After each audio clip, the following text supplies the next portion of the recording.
5.18 광주 민주화운동 당시 시위대 버스를 몰다가 갑자기 날아온 최루탄 탓에 앞이 보이지 않아서 경찰 4명을 치어 숨지게 한 버스기사가 유족들에게 고개를 숙였습니다.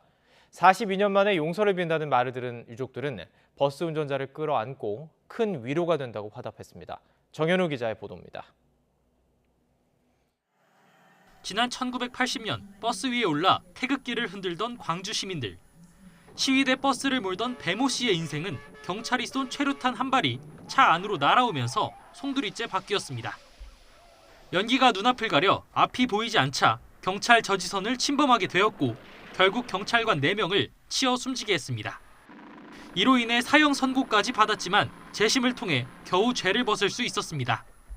배 씨는 지난 1982년 12월 특별 사면 조치로 석방됐고 1998년 7월 재심에서 무죄까지 선고받았습니다. 42년이라는 긴 세월이 지난 뒤 배 씨와 숨진 경찰 유족들이 현충원에서 만났습니다. 화해 의사를 확인한 5.18 진상조사위원회가 주선한 자리입니다. 배 씨는 죄스럽고 몸둘 바를 모르겠다며 고개부터 숙였습니다. 제가 뭐라고 말씀을 드릴 수가 없습니다. 죄송합니다. 어떻게 해야 될지 막막하고 그냥 얼굴을 들 수가 없습니다. 유족들은 늦은 사과라도 큰 위로가 된다며 배 씨를 끌어안았습니다. 이 아픔 속에서 다시 일어나는 그런 우리가 됐으면 좋겠습니다. 한번 안아주십시오.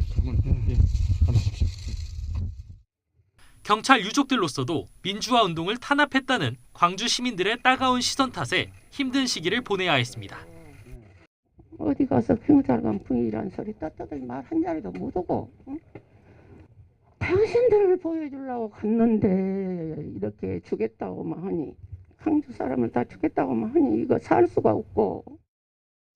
우리 아버님들의 죽음은 어떤 보상도 어떤 배상도 없었던 죽음이었습니다. 그간 우리 어머님들의 삶은 너무 서러웠습니다. 운전자 배 씨도 마음 아픈 시간을 보낸 건 마찬가지.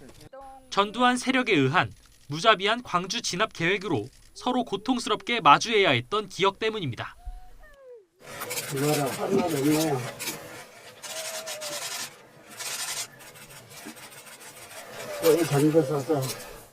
5.18 진상조사위원회는 앞으로도 광주 민주화운동 당시 군경 피해 기록도 조사해 나갈 계획입니다.